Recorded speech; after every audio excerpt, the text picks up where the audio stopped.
What's up, guys? Sorry it's been so long since I've been able to make a video. Gosh, I think it's been like 3 weeks now.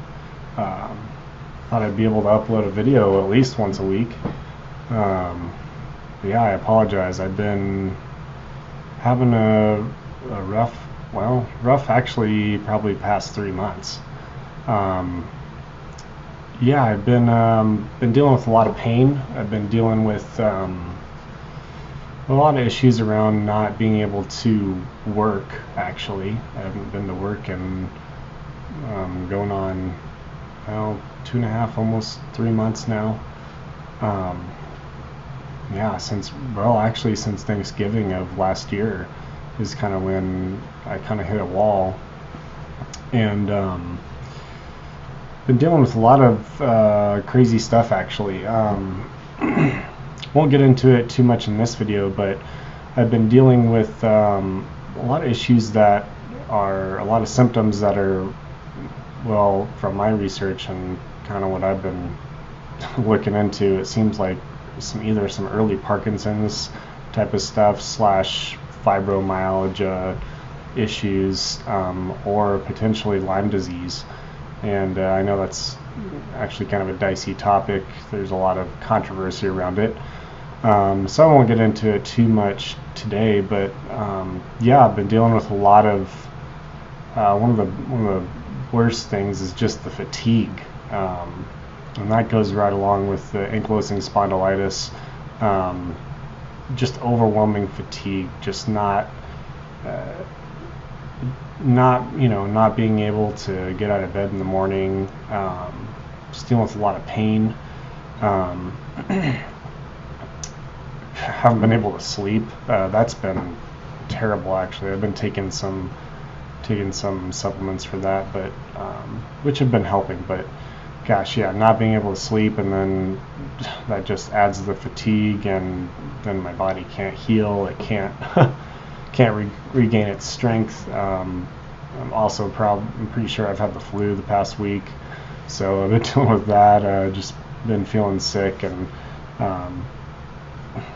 yeah, some nasty stuff going on. So actually, I think Colorado is one of the worst states this year for the flu.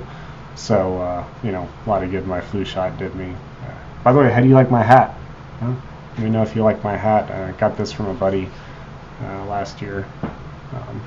Anyways, but yeah, I've just been dealing with a lot of stuff that's really keeping me under the weather, and been wanting to make some videos. I've got a bunch of stuff in the pipeline I've been either working on or just ideas for, and just want to pass along some information. And I really wanted to start just kind of a discussion with other people that have ankylosing spondylitis or other chronic illnesses, whether you have something like lupus, or whether it be fibromyalgia or MS, or whatever chronic illness you have going on. Yeah, just really wanted to kind of start that conversation with some other people about what they're going through, and what are some of the things that people have found that have helped them with their autoimmune issues. Another thing I really wanted to talk about today was just frustrations with doctors. Oh man. Well, if you're watching this video, I'm guessing you either suspect or you have been diagnosed with some sort of autoimmune issue or chronic illness, chronic disease that's going on in your body. So I can imagine you can probably relate to me when I say that I am frustrated with doctors. I've been seeing a lot of doctors. I got diagnosed with the AS a little over 2 years ago, so I've been dealing with this for a while. But most recently, especially with some of these other issues and symptoms I've been having come up, I've been seeing more doctors, and it is frustrating. Let me tell you,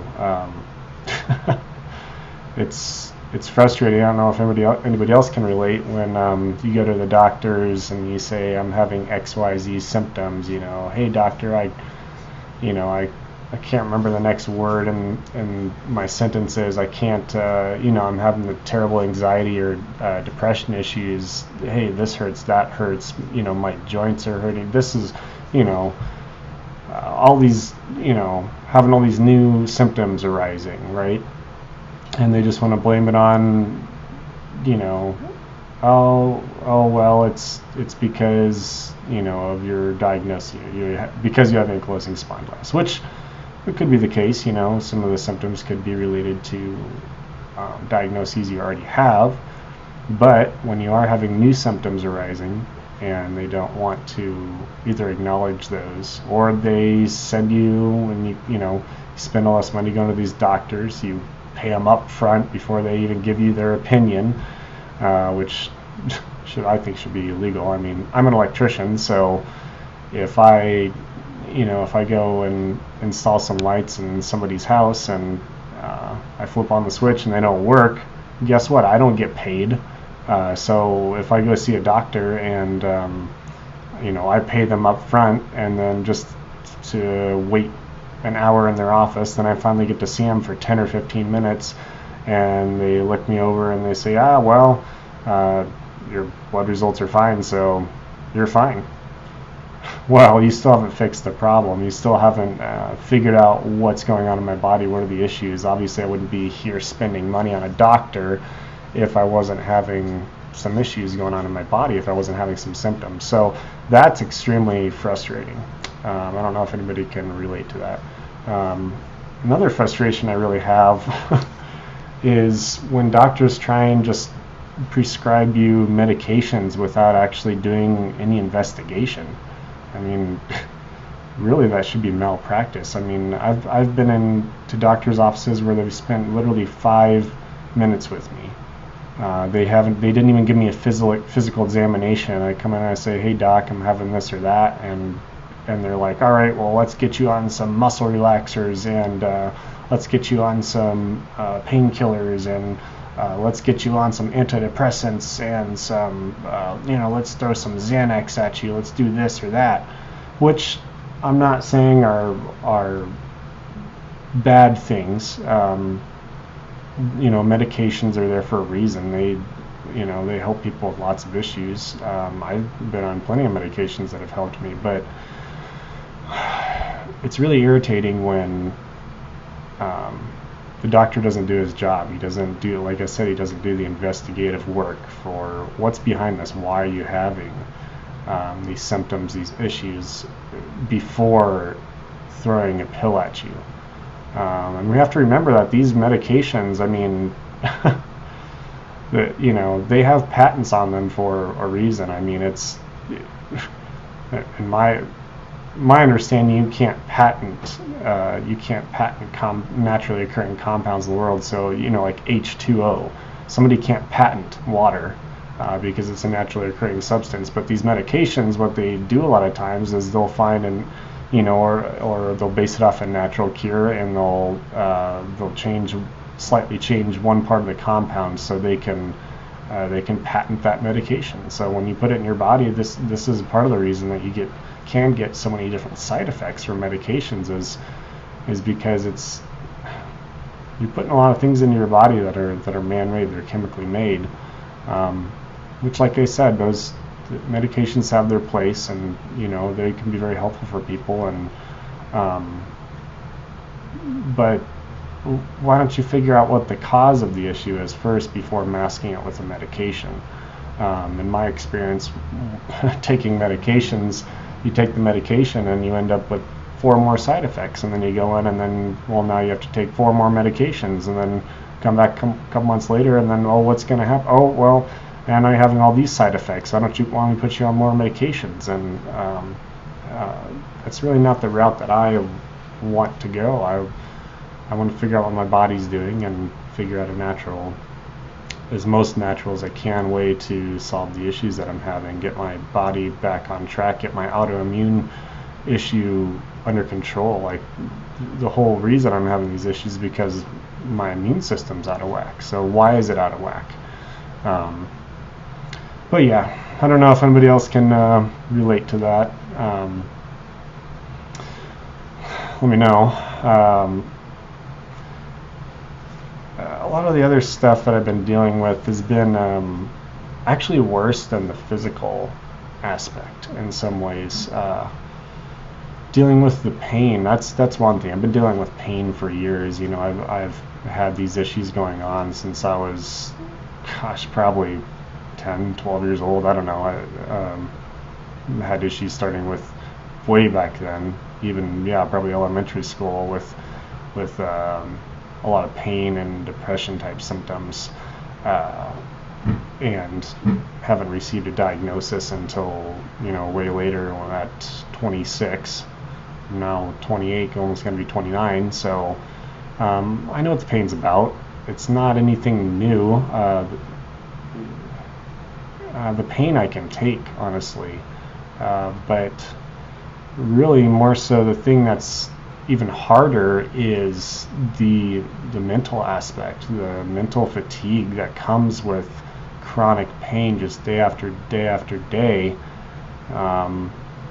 I feel like my life is kind of flipped in some ways compared to a normal person's, because, you know, a normal person, they might complain a handful of days out of the year. Oh, I'm feeling a little under the weather, or oh man, I did something the other day, my back's kind of sore, you know, like, well, for me, it's the opposite. I mean, I really cherish the days that I get. I mean, I only probably have half a dozen days a year on average where I get out of bed in the morning and I'm laser focused and I'm just like, heck yeah, let's get on with the day, you know, like, I'm feeling awesome. The rest of the days, my back does hurt. I have inflammation in my body. I'm fatigued. You know, my brain's not really firing on all cylinders. I feel like crap, and I'm just in tons of pain.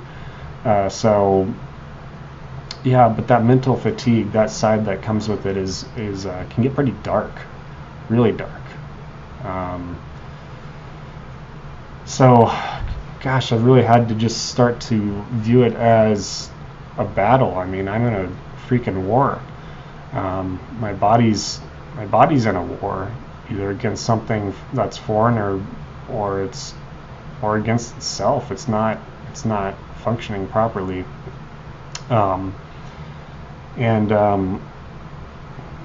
So yeah, let me share just a few things that I've been doing to really, you know, just kind of the preparations and the day-to-day stuff that I use to kind of prepare myself for battle, to you know, to fight this as best I can, to reduce or minimize my pain, to be able to get through the day. You know, just engaging in healthy practices.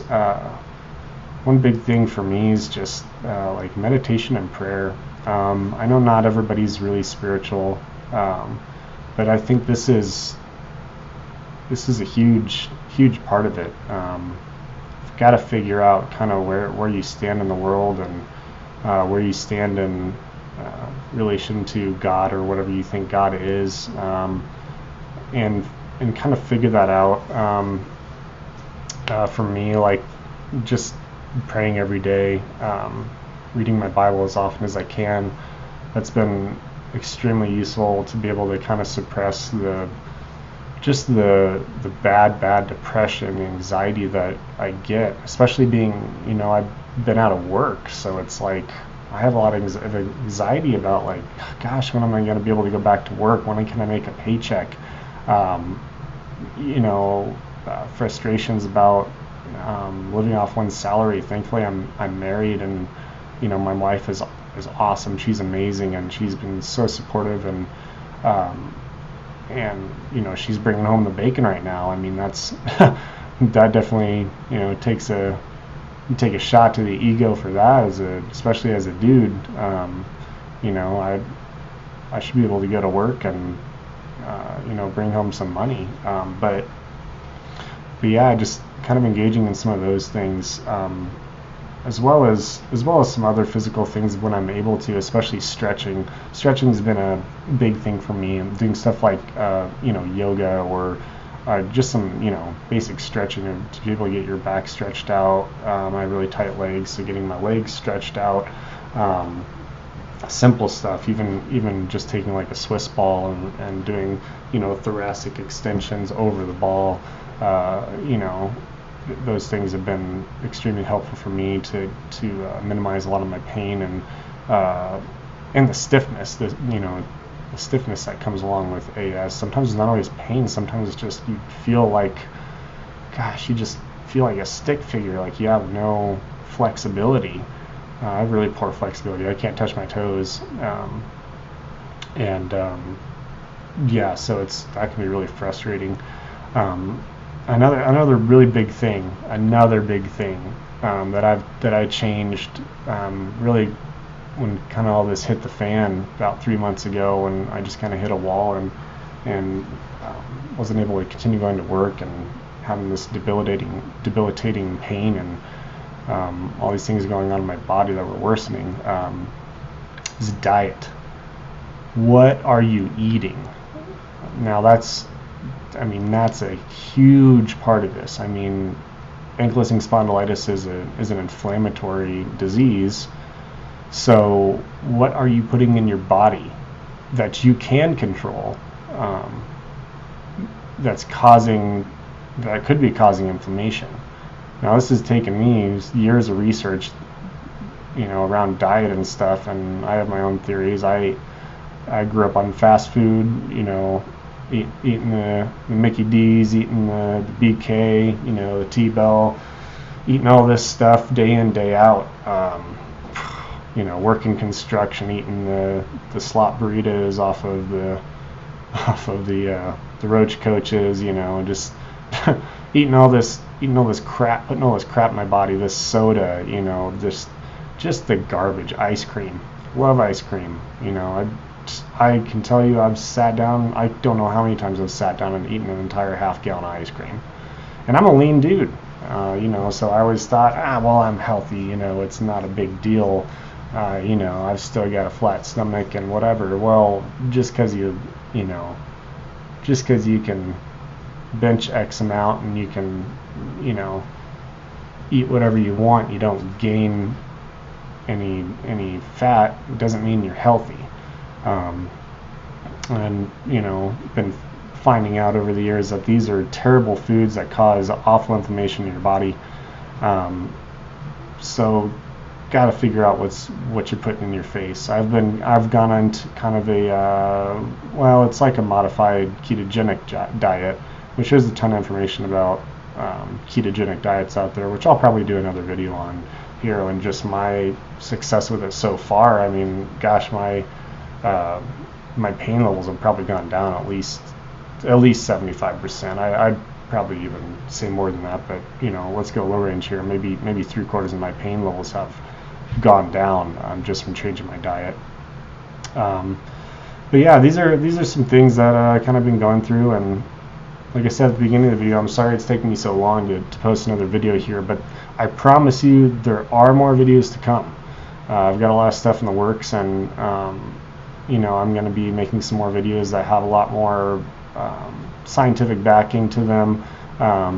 Just bringing up some articles that I've been reading, some science medical journals that I've been using to aid me in my journey with the AS, amongst other issues that I've been having, to help figure out what's going on in my body and figure out if what are the things that I can do. And that's what I implore you guys to do is flip that thinking on its head. Not when I wake up in the morning, I really have to try hard to think about not, well, I can't do this, I can't do that, well, if I do this it hurts me, so I shouldn't do that. You got to flip it upside down. Start thinking about what can I do, even if all that is well, I can get up and I can get up and I can go brush my teeth. I can get up and I can go take a shower, and then take it from there. Just because you've got 50 things on your list, take it one thing at a time. I can, go make myself breakfast. I can take my medication. Whatever it is that you can do, start reprogramming your brain to think more positively. So, like I said, there's more videos to come. Thank you so much for watching. I really, really appreciate it. I hope these videos can help some other people that have, like I said, that similar issues going on, whether you have ankylosing spondylitis or other autoimmune issues going on. You know, it's amazing what the internet is doing now, where, you know, you may not know anybody else in your life that has the same thing going on or similar things going on as you do, but now you can, with a couple clicks on the internet, I mean, people like us can connect, and we can help each other out and start sharing some ideas of what's worked for you, what hasn't worked for you, and start nipping our autoimmune diseases in the bud. So if you like videos like this and these things are helpful for you, please shoot a comment at the bottom, subscribe, blah blah blah, do all the stuff you're supposed to do. And you know, I like I said, I really appreciate it, and I look forward to starting to interact with some of you guys in the future. And you know, if you don't want to shoot me a comment or something, I think I've got my email listed. You can shoot me an email about any of the issues you've got going on, and we can start exchanging some ideas about how to start feeling better. So thanks again for watching, and I'll see you in the next video.